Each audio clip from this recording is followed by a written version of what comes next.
You sick of hearing lessons from a dude who got no handle. Yeah, all I got is questions. I never hold no answers. Bet you sick of hearing lessons from a dude who got no handle. Yeah, someone save me, tell me what to do. I think I'm going crazy. Someone take these problems out of view before they go and hang me. Someone save me. Everything up in the air and I can't stand to hang. The end is not, the end is not, the end is not, says the friendly guy. I see in puddles of water that filled with COVID-19. Was a strange year for me. I sold myself up on a screen so I could put my weed and escape all of my dreams and go somewhere else. Anywhere I felt would do as long as nothing felt. Except for a buzz, I probably needed a hug. Built a pattern instead. I made the pattern my friend and we still hanging out. He introduced me to his clique, that's where I bonded with doubt. And made a pact with self-pity and shouted out to the city that I'm lost, someone get me before my demons can rip me into shreds of a man with a white head, got no plan. And I thought that was fine for a while, then I remember that my thoughts isn't wine. They get wild with the passage of time. I think my crying is ugly, but must think whining divine. The way I do it in rhyme, like this a piece of my mind and not a piece of the trash. All this cold pizza got bad. Bojack probably my dad. From all the ways that I act, think I should hang up my hat. Like I said 2 albums back, instead of pushing this crap like it belonged with the mass and not all just for myself. I'd be selfish as hell. I throw myself in a cell just to never share me with nobody else. That be narcissistic. I just live in my hell. Somebody help. I got a question. If you could save me from where I'm at, would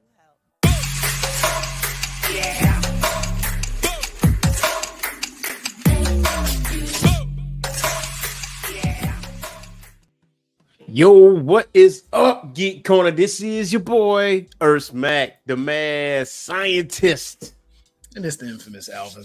It's really good to be a wrestling fan. And side note, everyone watching, you should be extremely jealous because the music that the mad scientists be having when I'm ready to come on, oh my God.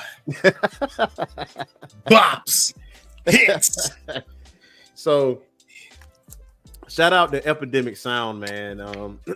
For the content creators that are out there, if you want some royalty-free music, you go to Epidemic Sound and go ahead and register, man, because they got hip-hop beats, rock beats. They have vocals, clean and dirty, no matter what you want. And I'll be browsing, man. And try to put some of these artists on the map, man. Because I know you hear the music before we get into like the main show and everything. So I was like, where's the sound coming from, man? Epidemic Sound.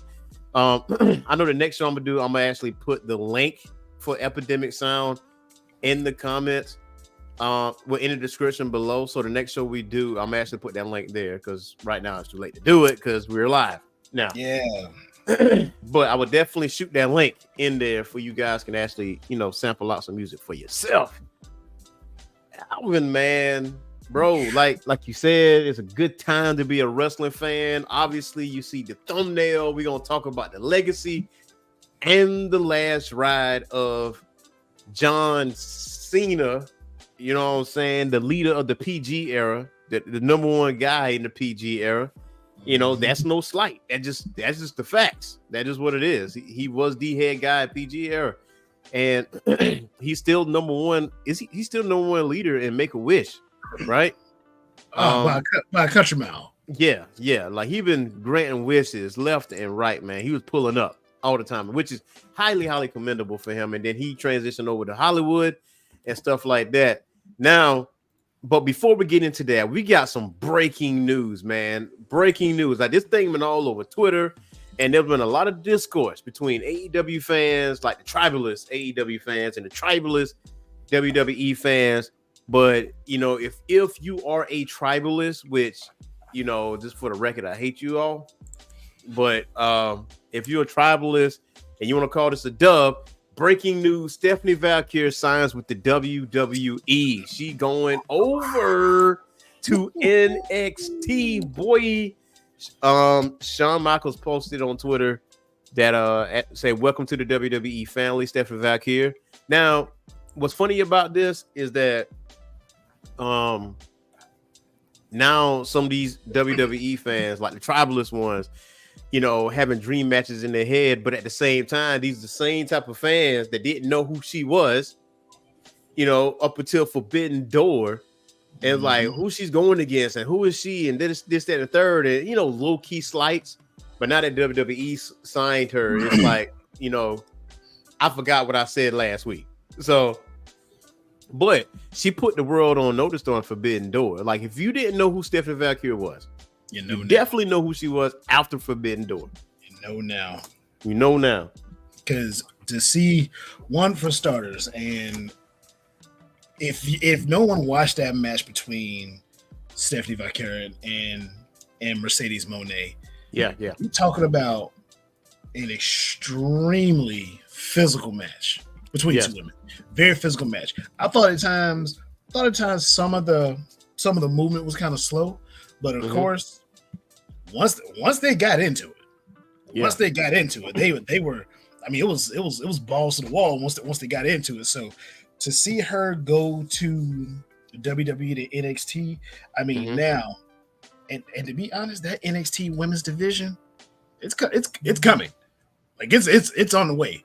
So I mean. So I mean, she can go up against the Prodigy over there now, and of course we've got my favorite. What's my girl's name? Jordan Grace. We've got Jordan Grace. She's hasn't signed with NXT WWE yet. She exactly. Contractually, she's with WWE. What TNA. But Triple H and Shawn is like, we may not have Forbidden Door, but we'll open it up. We'll crack it a little bit for you. You can come on through. Yeah. And so I mean, now you can probably get that match between Stephanie and Jordan Grace. I mean, who knows? But now to have Stephanie over there, if you don't know who she is, go back, look at Forbidden Door. She will show you who she is. Because me personally, I didn't know. I went and done me just a little bit of research on it. Yeah. She can go. Yes, sir. She can straight up go. So I see this as this is a good move right here. I like it. Yeah, she can't. I mean, honestly and truly, like she was with CMLL or AAA, and she was a champion then, and she basically no-showed, and then, they stripped her of the title because allegedly, according to reports, she was backstage at NXT Heatwave this past Sunday, so she was there, and honestly, the obvious choice or whatever the case would be after Forbidden Door, and especially what you've seen with her hanging out with Mercedes and Rashida, like at the club or whatever, like, oh yeah, if she leaves, she can go home over to AEW. That's an easy fit, right? So, which this took some people by surprise that she signed with WWE, which she couldn't go wrong either way, because she did tell a story that she did try out for WWE way back when, and she basically said she needed more stuff to work on, and she worked on her craft. Like, she got a stage presence. She's part of that crop of women. Now, let's not forget Julia, that will be coming back soon after her injury. So Julia and Stephanie Valkyrie, that's a banger. That's a Ilya Dragunov and Gunther type of match. That's what that is. Like, they're gonna beat the straight up piss out of each other. So so Stephanie Valkyrie, man, that's a huge get for WWE. Oh, yeah. And I mean, that's an L. I would probably consider that an L from AEW, because they was in the process of building the women's division, and Stephanie Valkyrie will fit perfectly. Now, I will say this: she's going to be a megastar, for sure. Obviously, they start her out at NXT, and she's going to be on the main roster. Obviously, the Baileys, the Bianca Belairs, the Charlotte Flairs, and even the Becky Lynches. They're not going to be at the top forever and a day. They, those crop of women that's in NXT, they're looking to replace them, and that's what's going to be. So, and WWE always been the type of company that build new stars because they know eventually the old hair is going to have to go by the wayside, and then we need some new blood, and we need some new crowd favorites, and they are notoriously great at creating new stars. And can we take a look now? And now that you mentioned that, can we take a second and give Triple H, Shawn, and the guys backstage props for how they're taking care of the women's division now? Yes. Because of course, you see Becky Lynch is getting her rest. Charlotte is still rehabbing that knee, which I seen a workout. See one of her workouts on I guess some of her rehab.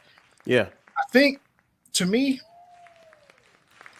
Charlotte said she may have been a little behind on her rehab a little bit, but of course, we all know when Charlotte gets back. Charlotte is going to be Charlotte, and she's going to bang it out. Of course.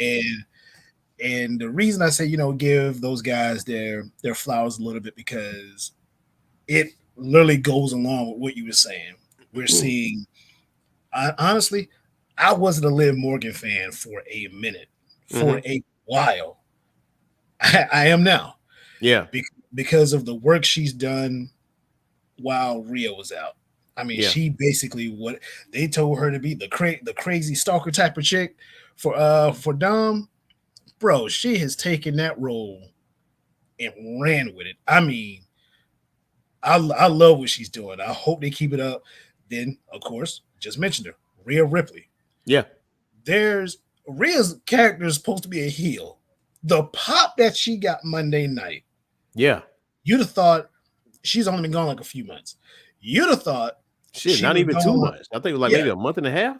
Yeah. You'd have thought Rhea was gone for 9 months on a Triple H caliber quad tear.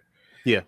And then of course SmackDown, we all know Bayley's gonna get a good pop. But then at the same time, look at Nia Jax. Nia Jax gets monstrous boos. But she likes that though, because it goes with the type of character that she has. Yeah. So I mean, some of the treatment that the women are getting right now, you're seeing them develop, because Nia used to always say, Nia's not safe. Nia doesn't do this. Nia's too dangerous to be in the ring. I'm sorry, but if you take a look at what she's doing now, Nia's good. Nia shed weight. Her craft is good. I mean, and also take a look at what she does now. Somebody her size, you know how she looks? She looks dominant. Let's be for real. We once saw Alexa Bliss pin her straight up. No outside interference, a straight up pin. And Alexa Bliss, look, Alexa Bliss is no bigger than this pencil. Yeah. Yes, everybody, it's blue. So, but at the same time, the women's division, I really feel like it's in good hands. I mean, now we're seeing women factions. We're seeing women stables. We just saw a brand new one with Shayna Baszler, Zoe, and I always forget my girl's name because she's been gone so daggone long, and I'm a fan of her. But I know what you're talking about. I hate that I forget her name, and there's absolutely no disrespect to her because I'm a huge fan of her. Yeah. But I mean, she came back from an injury. Yeah, it was. I actually just thought of her name for a second. I lost it. But, it's on the tip of my tongue. Don't worry about it, listeners. We'll get it. Yeah, but we're seeing. Oh, Sonya Deville. Sonya Deville. Yeah. We're seeing a whole faction of not only women, but it's tough women, not the norm, not the usual blonde hair, prissy, got their boobs out type of women. No, these are 3 certified ass kickers in Sonya, Zoe, and Shayna. So I mean, to see what's going on in the women's division, and real quick, that women's Money in the Bank match. Oh, that made me a fan of Zoe Stark. And speaking of the women's division, real quick, Tiffany Stratton is a star in the making. For sure. Yeah, for sure. She's a megastar. It's gonna happen. The women's division there in WWE is absolutely stacked, and they have top to bottom. Like for what they have, currently on the main roster, it's like a constant revolving door. Like with Sean doing the NXT, like Sean ain't slick, bro. Sean ain't slick. Like Sean behind some women that are very shapely and of color. So like he's been definitely doing some hiring. He was like, soon as he see a big booty, you hire it. You in there. You let you in there. Like get in the ring. Lash Legend. Yes. Hey, for anybody that don't know Lash Legend, let me tell you something. Lash Legend is a freaking athlete. Yes, sir. Where did she play ball? What did she play basketball? Was it Mississippi State? And if y'all look up her stats, I think Lash set a record for like rebounds or something like that. Like this girl could absolutely play basketball. And she didn't go to she got to the WNBA, and I think she had like a really bad knee injury or something like that. Yep.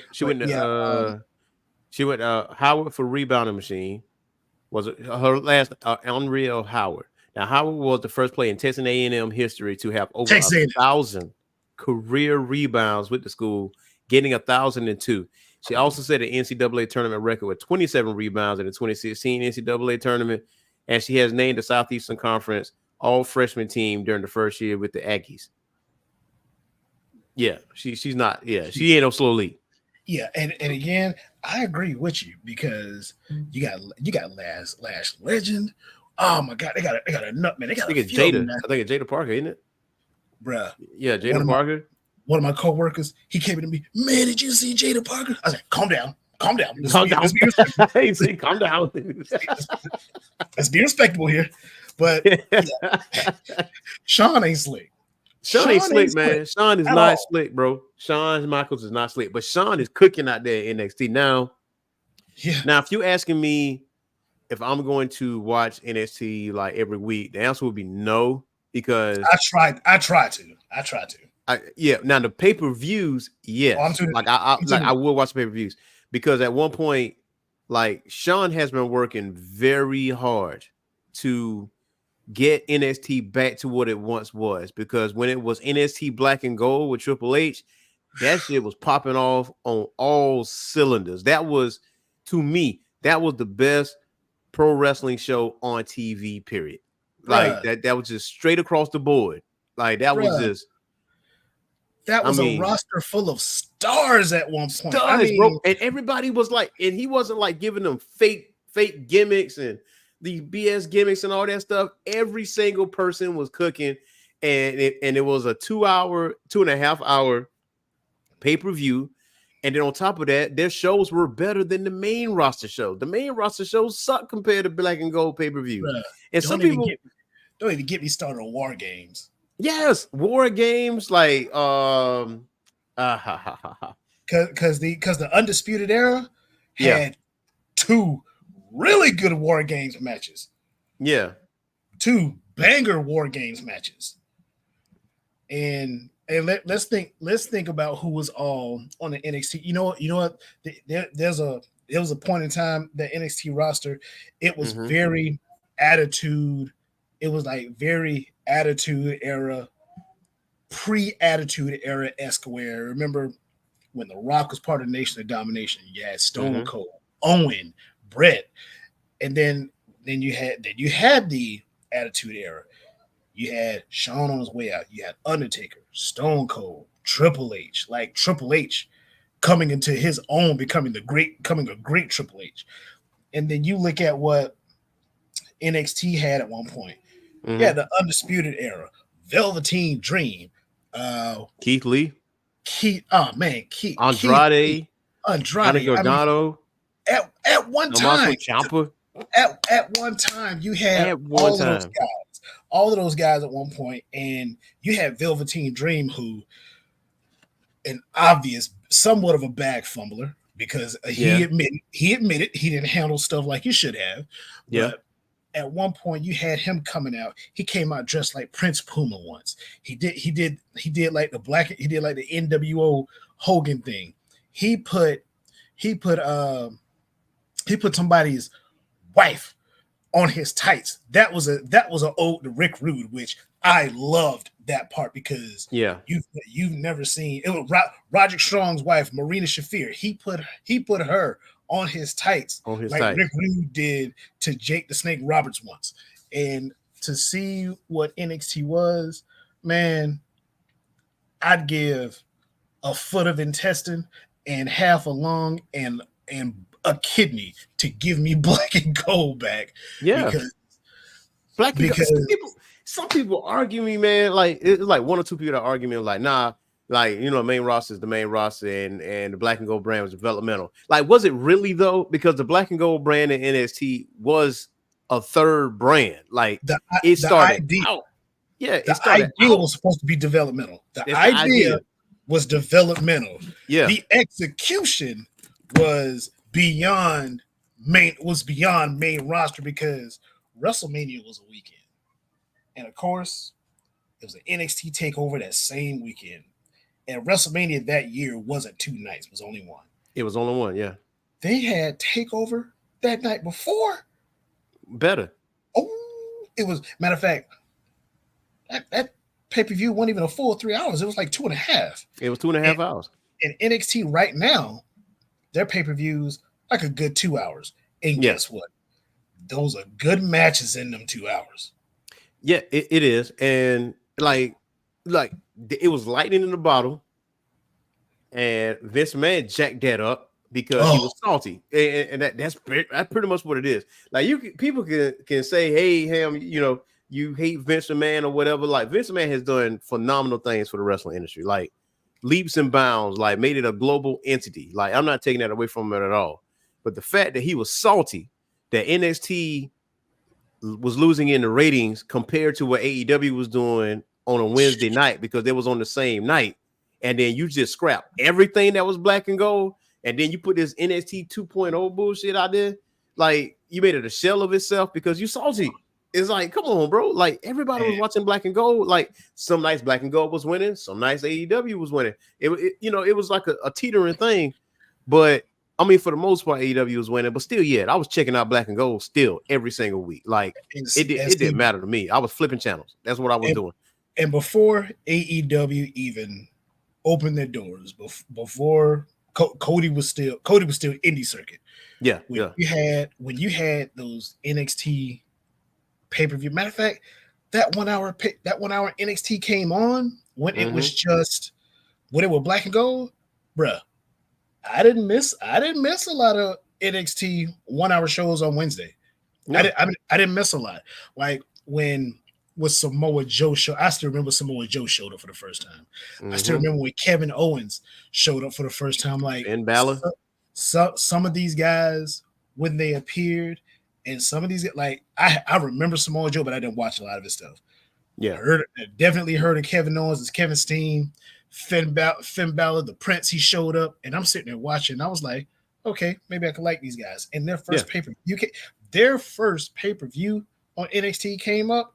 Yeah, and I said, oh, these guys are going to be freaking stars and on the main roster. And NXT, their pay-per-views were demolishing. Like I was very NXT tribal mode when it came to the pay-per-views. Oh yeah, 100%. I was pro NXT all day, man. Like the show was better than the main roster whenever an NXT superstar showed up on the main roster and they was chanting NXT as a crowd, as a unit whenever they pull up. I was like, well, NXT might be the main roster. It was so good that some people on the main roster wanted to go join NXT. They wanted to go like, hey, you know what? Let me slide over NXT, man, because they cooking over there. You know what I'm saying? I ain't doing shit over here, main roster. But man, either way, we got off the rails. We got off the rails a little bit. Look, definitely we could talk about NXT for a while. Yes, like we can talk about NXT for a while. Yeah, Stephanie Valkyrie, she's going over NXT. She's going to be a superstar. She's going to get her money. I mean, she wrestled all over the world. CMLL, AAA, like I for one am happy for her, and I can't wait to see her on TV. And I'm pretty sure she probably going to be there as early as next week. Like I mean, I would not be surprised she pull up on Tuesday. And it is what it is. But now for the main course here, we talking about John Cena here, man. You know, the man that you can't see, and this man was non-existent for over 20 years. You couldn't see him. You couldn't see him. Look here. Who am I? John Cena. It's John Cena. That's it. That's it. That's it. There you go. There you go, man. So we're gonna definitely talk about some John Cena, man, and that goes without saying. The man, the legend himself. I got to go over some of his accolades. I'm gonna go over some of his accolades after we, go through our spiel. Like, what was your first impressions of John Cena when you first saw him on TV? First time I saw him was the infamous ruthless aggression quote. Mm-hmm. He slapped the stone cold dog shit out of Kurt Angle. and I'm sitting here saying, I was like, okay, you didn't slap him right. You didn't slap him like right here. No, right. This was all of this right here. He slapped, and then of course many years later, everybody was like, yo, we were watching him, and FCW and everything, and everybody said when he was on the mic, they just knew he had it. Yeah. And the first time I saw him in the tights he had on, I was like, he looks basic. Who knows how far? No one knew this guy was going to become what and who he became. So to me, I just thought I was really giving him jobber mode. I was really giving him jobber mid card when I first saw him. Yeah. And look, people don't, the average guy don't like to be wrong. Mm-hmm. But boy, thank God I was wrong about John Cena, because we talked about his Make-A-Wish Foundation appearances. Yeah, he's done over 650 Make-A-Wish appearances. Damn. So if you got a kid saying that they want to see John Cena, the probability is high that John Cena's pulling up. Oh, no doubt about it.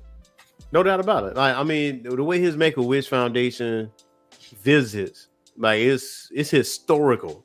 like it's historical what he's able to do. Yeah. With the kids. I mean, because he's the modern day, honestly and truly, he's the modern day Hulk Hogan. That's who he is. I think he's not only the modern day Hulk Hogan, but he did better. Me personally, I think he did better than what Hulk Hogan could ever do, because Hulk Hogan always said the same: eat, say your prayers, eat your vitamins, and all of those stuff. Mm-hmm, this man hits you with that hustle, loyalty, and respect, and kids everywhere. Now, he not only got kids, of course, he got women to buy into him, but you could boo him all you wanted to. Yeah, but he loved the fact that the WWE universe was always vocal. Yeah, he always loved that part. Yeah, what's funny is that it was so many times that people, us as fans, we wanted him to be a heel because of how much he was getting booed, and it was like John Cena sucks. That we were singing that. It was more like a "you suck" chant, just like Kurt Angle, but. Cena still stayed true to himself. Now, to be honest with you, with this ruthless aggression appearance, he did come out like a jobber, basically. And see him have that showing against someone of the caliber that is Kurt Angle. It opened your eyes. He was like, oh, who is this cat? Who is this dude? And he came from a master class of people. Like, he graduated from OVW with Batista and Randy Orton and Brock Lesnar. And John Cena's part of that class. Stars. Full of stars. All of them have been heavyweight champions, and John Cena came out with those guys. So that was like that was crazy. So I will say though, I wasn't the biggest John Cena fan. I will say that. I wasn't the biggest John Cena fan. I mean, I was more of a Triple H, Shawn Michaels. I was more of the old school type. And I can honestly tell you when the boos started for him. This is before he did a babyface turn, because at one point he was a heel, and the doctor of thugonomics. He was a good heel. Yeah, he was a good heel. I mean, and then it was a transition, and he became like a babyface, and his first championship win was against JBL at WrestleMania 21, and it was some matches that he won, and he got booed for it because I don't think they felt like he was of the caliber of a Kurt Angle, like because he beat Kurt Angle, and Kurt Angle is a wrestler's wrestler, right? And he's an Olympic gold medalist, won it with the broken freaking neck. You know what I'm saying? How you beat Kurt Angle, fam? Like, how is that believable? You know what I'm saying? And then Triple H, they just kept it going. It's like, how you beat Triple H? Like, you ain't on Triple H level. That was really how fans was looking at him. I wasn't personally looking at him like that. I just wasn't the biggest fan of his, but he had a lot of funny moments, like a lot of key moments. And I think his rise to stardom, I feel like, and people feel differently, it's starting with Triple H at WrestleMania. Like his first dub, like beating Triple H at the main event at WrestleMania. And then also I was super, super salty at this one. I was WrestleMania 23, him and Shawn Michaels, bro. That match made me mad because Shawn didn't win. I was like, please give me. I wanted Shawn to be champion one more time. More time. Boy, look, I was super salty at this one. And the reason is this was the first Mania after Triple H's second quad tear. Yes. And of course, Shawn, man, they were even tag team champions together during that run leading up to that match. Yes. So Shawn gets there, and I'm watching the match, and I was like, come on, Shawn. Because we all know, there's a well-known fact. Shawn Michaels gets in a WrestleMania. He's gonna tear the house down. Yes, whatever match he's in, he could be in a match with a daggone slug. That's gonna be a 5-star match. Banger. So to see this match go the way it did with Shawn not winning, I was hot about that one. I was hot at the decision, not at Cena, because Cena went out there and gave us a show, and he's in there with a guy like Shawn, who's a ring general. Mm-hmm. We've seen it more times than we can count. Yep, he did. And the thing that made me even matter is that the next night they had a rematch and Shawn won that thing. Yeah, I was like, I want to flip a table. Man. I was like, come on. Like, you beat this man on Monday Night Raw, man, and I think it was non-title too. He didn't even win the title. Like, his last championship win was Hell in a Cell, when he won the World Heavyweight title. And not Hell in a Cell, Elimination Chamber. Yeah. So WrestleMania 23, man, I was salty at that. The way he came out, I was like, bro, please put the belt. I just wanted to see the belt around Shawn. But the business side of it, I fully understand, because Cena is the next guy. Like, he is the guy. And some of his rivalries is crazy. You know what I'm saying? Like, and I'm gonna go through his accolades once we finish this. I'm definitely gonna go through his accolades. But and then this right here is my top 2 favorite rivalry right here. This is probably my number 1. Him and the AJ Styles, man. To me, that was a dream match, and they wrestled 3 times. So out of all of his rivalries, you said this is your number 2? This is part of my top 2. Him and Shawn. I can't really say that's a rivalry because they didn't have like a feud or whatever. So he's part of the 2. Like, AJ Styles is my number 1, mainly because I'm pro AJ Styles. But yeah, my 2. Yeah, Cena versus The Miz. Okay. And Cena versus Randy Orton.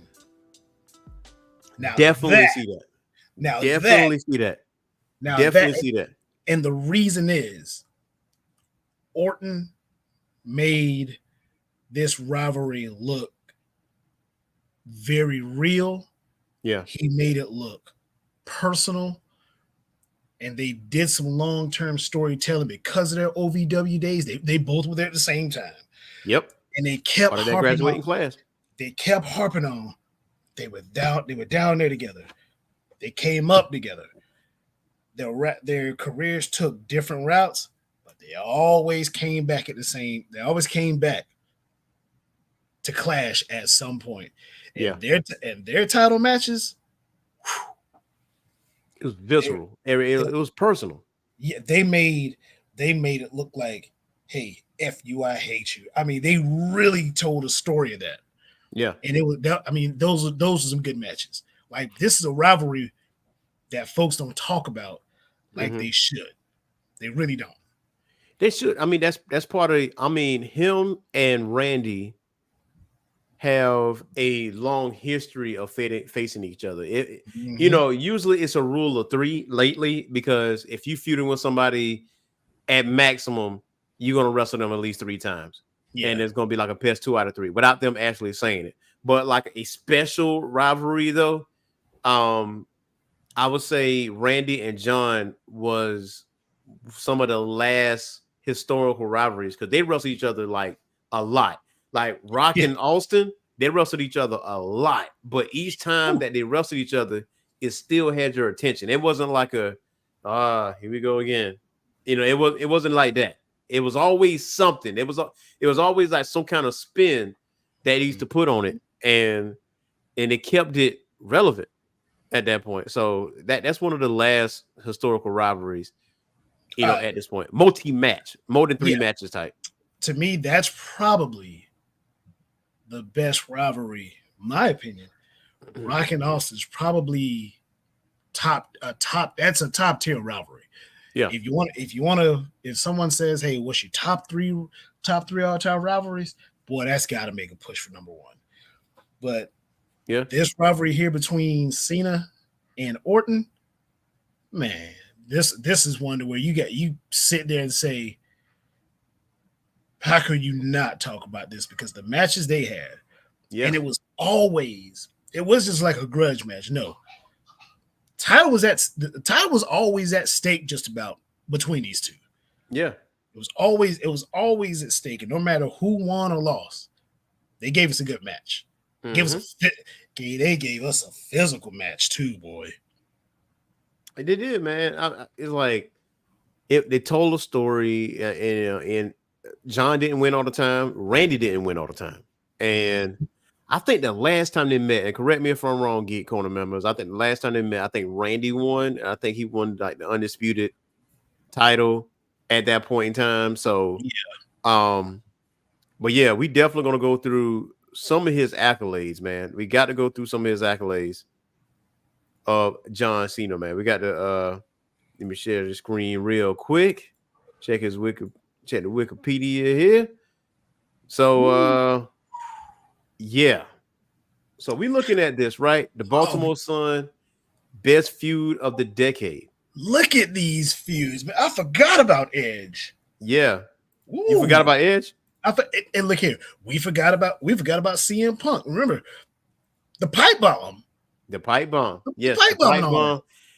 2010 versus Edge, match of the year, 2007 versus Shawn Michaels, April 23rd, Raw, basically, the one after WrestleMania. OVW heavyweight champion. He was a prototype. That was his prior name. Feud of the year, 2006, Edge. Feud of the year, 2011 versus CM Punk. Obviously, that made CM Punk. Match of the year, 2007 versus Shawn Michaels. Match of the year, 2011, CM Punk at Money in the Bank. God. Match of the year 2013, Daniel Bryan. Match of the year 2014, Bray Wyatt, last man standing match. Match of the year 2016, mine, AJ Styles at SummerSlam. You know, hey, listen, most improved wrestler of the year, most popular wrestler of the decade from 2000 to 2009. Ranked number 1 of the top 500 singles wrestlers PWI in 2006, 7, and 13. Best promos tied with Kevin Owens. Best storyline versus Kevin Owens. He has the. What's that? What you got? He's only got best promo once. Best promos once, tied with Kevin Owens. And this is in 2015. So both of them was 2015. Match of the year versus Kevin Owens at Money in the Bank 2015. Okay, so I need to know if Rolling Stone still gives out that award for best promo, because that can't be the only time John Cena's had a good promo. The promo he had with Roman Reigns. This is before Bloodline Roman Reigns or whatever. This is when he was still wearing the vest, Roman Reigns. Yeah. When they had a promo, and my God, he chewed up Roman Reigns. Even the promo where he did a semi freestyle about The Rock, that didn't get mentioned. Oh man. No, it didn't. Muhammad Ali Legacy Award, ranked number 4, top 10 wrestlers in 2017. Man. Now let's look at his WWE accolades. WWE Championship 13 times, World Heavyweight Championship 3 times, makes him a 16-time world champion, 5-time United States champion, 2-time tag team champion, 2 times with The Miz, and 1 with David Otunga. World tag. Wow, I forgot about that. I remember that. That was terrible. Yeah, World Tag Team Championship 2 times with Batista and once with Shawn Michaels. Money in the Bank, WWE Championship contract, Royal Rumble, WWE Championship number 1 Contenders Tournament 2003-2005, Brisbane Cup 2009, Slammy Awards 10 times, Game Changer of the Year 11, Hero of All of Us, Holy Shit Move of the Year, sending Batista through the stage with Attitude Adjustment, and now Wrestler Observer, Best Box Office Draw, Best Gimmick, Best of Interviews, Feud of the Year, Match of the Year, Most Charismatic from 2006 to 2010, Most Charismatic of the Decade, 2000, 2009, Wrestler of the Year, Worst Feud of the Year versus Kane. Yeah, that was terrible. Yeah, I did. Yeah, that one. His other awards though, he is the NCAA Division III All-American, and yeah, these are all his accolades, man. Like, he's done a lot. I think he tried to rebuild. Well, actually, I think he did rebuild. He did rebuild the prestige of the United States Championship. Yes, he did. With having like the open challenges and stuff like that, and that's how Kevin Owens showed up, and then that was actually pretty dope, man. John Cena's he did a lot for the PG era. He is the number 1 guy for the PG era. Yeah, like for sure. Now the question is though, who you think his final opponent should be? I already know I already got mine. Randy Orton, of course. Randy Orton. When it all boils down to it, yeah, Randy Orton. Because again, like I said, when they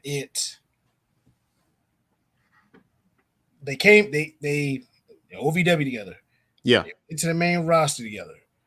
We've heard that plenty of times. Randy Orton. Mm-hmm. No doubt about it. Now, my number 1 is Randy Orton, because I feel like that is the perfect closer to John's career at the end of 2025. I have 3 in mind. All right, but Randy Orton is number 1, like above all else. Randy Orton is number 1 to be the final opponent. The other one, CM Punk. And the third one, AJ Styles. Yeah, I wouldn't be mad at that. Now, if you want to put a 4th in there, a lot of people say put a younger talent in there, but a younger talent has already been in there and has beaten John Cena. So he's put over like younger talent before, but just give him one of those 3. Randy Orton being number 1, and Randy Orton by a country mile. Oh yeah. So just give it to him, man. Let's just give it to us. That's what we want. Just give us Randy and John for this final, because John, obviously, he's going to be on Netflix throughout 2025 to further. He does good business. Okay. This man does good business. Like, he knows the business end of it. You know, he does great business, and with the moving to USA, and I'm really gonna try not to get off topic on this right here because yeah, you like moving Netflix. I love the movie to Netflix. It's just USA Network has got to be sitting there saying, we've had this show for over 20 years, 30, yeah, on our network. If I'm them, I'm just relishing these last 6 months. But to have them go to have you have the PG era boss going to Netflix. Yeah. Man, I think we're going to see, and then he's going to be in Royal Rumble when they go to Netflix. So I mean, yeah, it's going to be an amazing thing to watch and see him on something besides USA and of course Peacock now. But to see what John Cena is going to do in this final phase of his career, I mean, we're talking about a guy who probably wasn't pictured to be what he is. I mean, I'm gonna be honest. No one can sit there and say, "Oh, we knew John Cena was going to be a star." Get out of here. But at the same time, we're talking about a guy who, at one point, he carried the company. I mean, he carried the company, needs a whole cortisone shot in his back for how he carried this company when guys like Orton was probably hurt or something like that. Triple H was semi-retired. Sean was gone. I mean, CM Punk. I mean, we saw what happened with CM Punk, and I still think there was so much more we could have done. So much more we could have seen with that rivalry had CM Punk not have walked out. Which I was pissed at CM Punk for years about that, but I understood. Really? I mean, he had just cause for leaving though.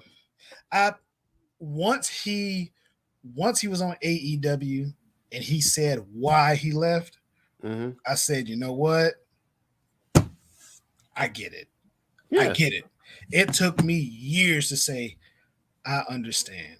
So to see, and then you're seeing folks in the back taking pictures with John Cena, it's like this farewell tour. Oh, this about to be crazy. Oh, it about to be nuts, man. Like John Cena he was the ace of that decade.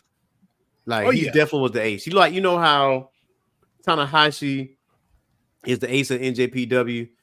John Cena is the ace of the WWE during that PG era. Like he was the Sting. He was Sting in that era, really. Because if you really look at his movesets, he was Hogan, he was Sting, he was the Ultimate Warrior, and he was John Cena. So I think his best in-ring work was against AJ Styles because it was a pro wrestling match, and you seen John do some shit you ain't never seen him do.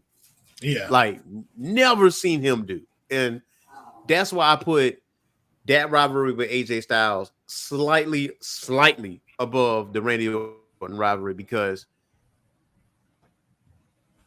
him and AJ Styles, like it's almost like whoever in the back just say, do what the heck y'all want to do. Just do whatever you want to do. And every single time, man, they delivered every single time. Like obviously my favorite one was AJ Styles one, obviously. But every single match that they were in, crazy. And he took L's when he took L's and the L's didn't hurt him because he was John Cena at the end of the day. He's already established. Like the whole squash match with the Undertaker at WrestleMania, don't even remember it. Like, don't remember it. I completely forgot. Get out of here, turkey. I completely forgot about that match, to be honest, because it was a squash match. It was a squash match, yeah. But then you take a look at some of the L's he took. He never looked like, oh God, I gotta go out here and take this match. No, this man did whatever the business asked. Yeah, whatever it asked.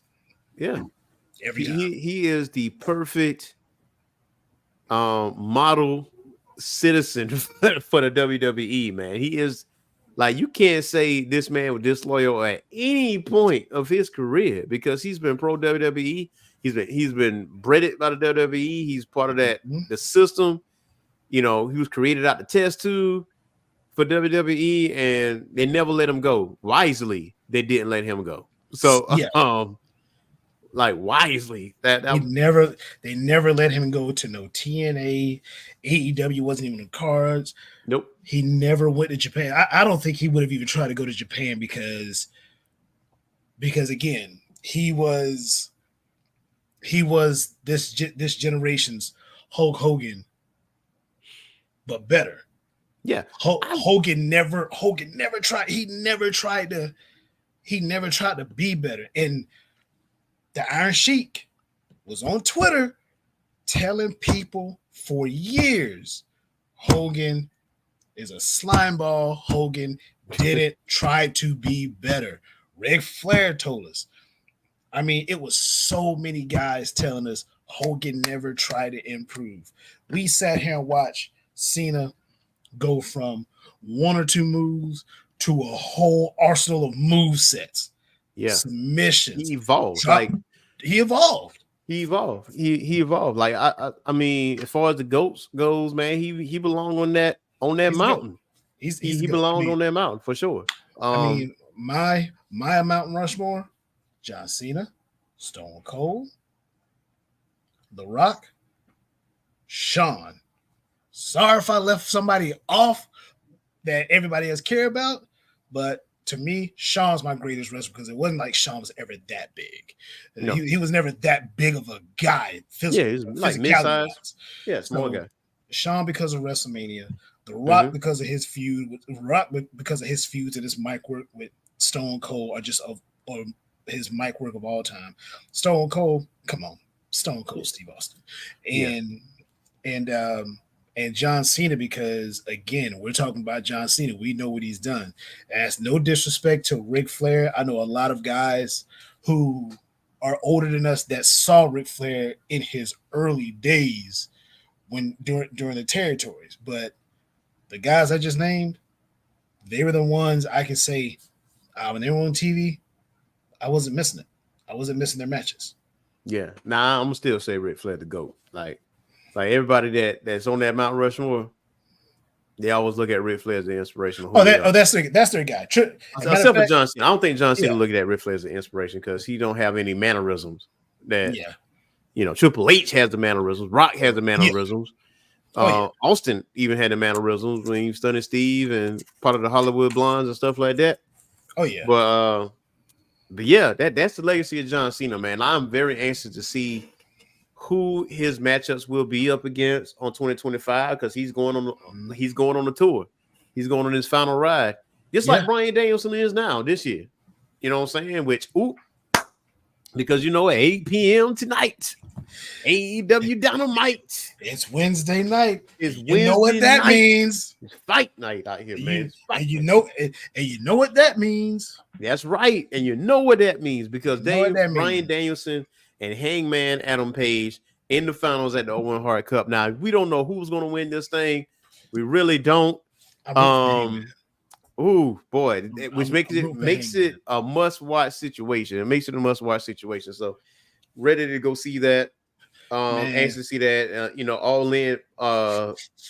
Now, a lot of people gonna put out there like all in, like numbers is going to be lower than it was last year, and the only reason for that is Taylor Swift. Taylor Swift is in Europe, and they said it last year. They said it last year because Tony was like, "Yeah, we're going to share Wembley with Taylor," so that's why the numbers looks a little different. Like, I think in the 50,000s. I think 50 or 60,000, if I'm mistaken, as far as like the crowd. Like last year was 81,000. They got the record for attendance for a pro wrestling event. AEW has. So, and they still hold that record. I mean, they're not going to beat this record this year, obviously, because the whole Taylor Swift thing. And who knows? Maybe Taylor Swift may show up on All In because Taylor Swift babysit. I think she babysat Jeff Jarrett's kids or something like that. It was something, or he babysat Taylor Swift. It was something crazy. They got a relationship. Oh, wow. Yeah. Oh, wow. So, what? I'm not a Swiftie. I'm letting you know right now. Like I had slight hatred during the football season because it showed it on TV freaking time. Look, I'm not a Swiftie. I'm not. But I know money. I'm a believer, but I'm not a Swiftie. So I mean, hey, that's right. Listen, if she's pull up on an AEW show, man, listen, I know that's money. That is money. That's a lot of money. A lot of money. That might pop. They definitely gonna pop a rating. Oh snap! Taylor Swift is here. And I was like, oh yeah, that'd be all over. That'd be all over Bill Gates' internets. Man, what if they say, "Hey, Taylor Swift will be by Jeff Jarrett's side at All In," right? Oh man, no, you know what? That's officially sold out. Officially sold. Look, gone. Boy. Look, next thing, it is out of there. Next thing you know, Mad Scientist and Infamous. Gone, bro. Gone. As a matter of fact, man, next year though, All In, that's definitely got to happen, man. Got to go to Wembley. Got to go check out All In, and we got to have that front row seat, man. We got to save some ducats out here. Yeah, get out here and sell ourselves to get that money if we got to. But I got to get there. I got to get there. But yep. But man, this is our show for today, man. Tune in tomorrow for myself and Boogie Blends. Now, one thing Boogie Blends. One thing for sure, before we head out of here now, we no longer have the Facebook group page. And I meant to say this like early in the show. We no longer have the Facebook group page. However, we have our Discord server, yo. We got our own Discord, Orange Phoenix Geek Corner, man. And I hold it near and dear to my heart. And we got several channels on this Discord. And we have a general chat. We have a content alert. We got creativity corner for the artists and the writers out there. If you want to showcase your creative juices, we got an anime addict where we all talk just anime TV show channel. We got a movie channel, video game channel, pro wrestling talk channel, comics vault channel, and collectibles. If you are a collector, you want to post your collection and how to make money off of your collectibles, you might want to join that channel. We also have voice channels as well. And who knows, man, I'll be on this Discord a lot. So being on this Discord, sometimes I play some music in the background. So if you want to like sit and vibe or whatever, you can do that.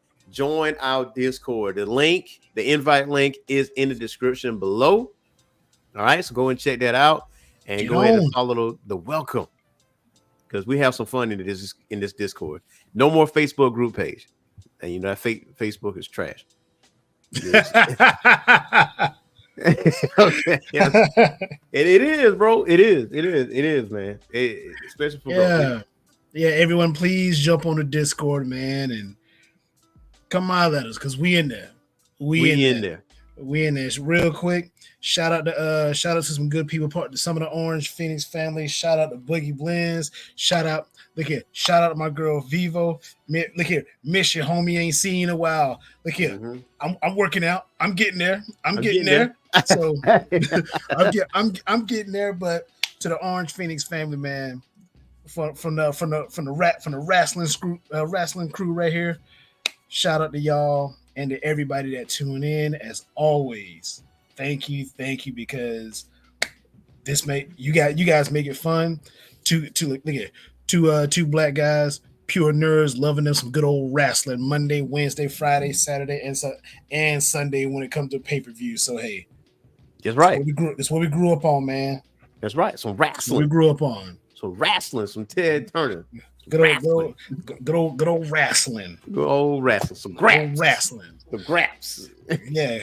Good old wrestling. So again, as I always do, shout out to the Mad Scientist for this platform.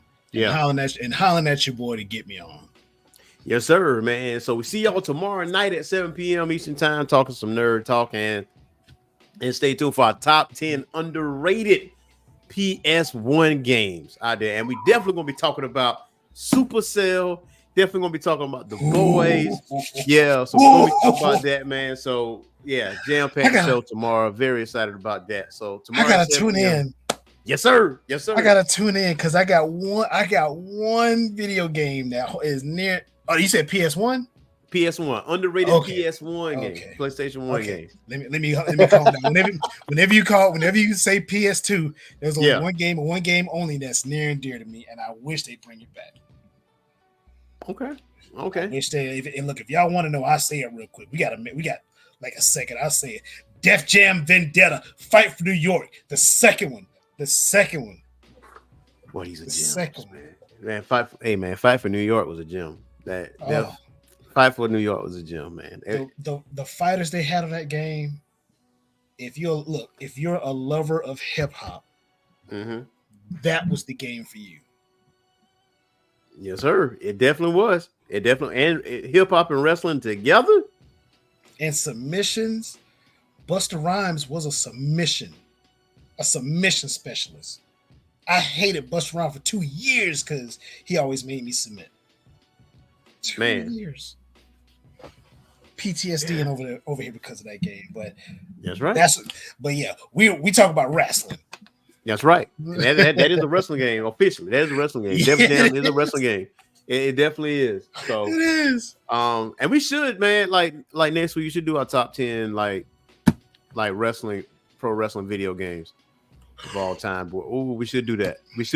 Yeah, we should do that next Wednesday. Top 10 pro wrestling video games. Definitely gonna go through that, man. But that's our show for today. So until next time, y'all. Peace. If you can't be famous, be infamous.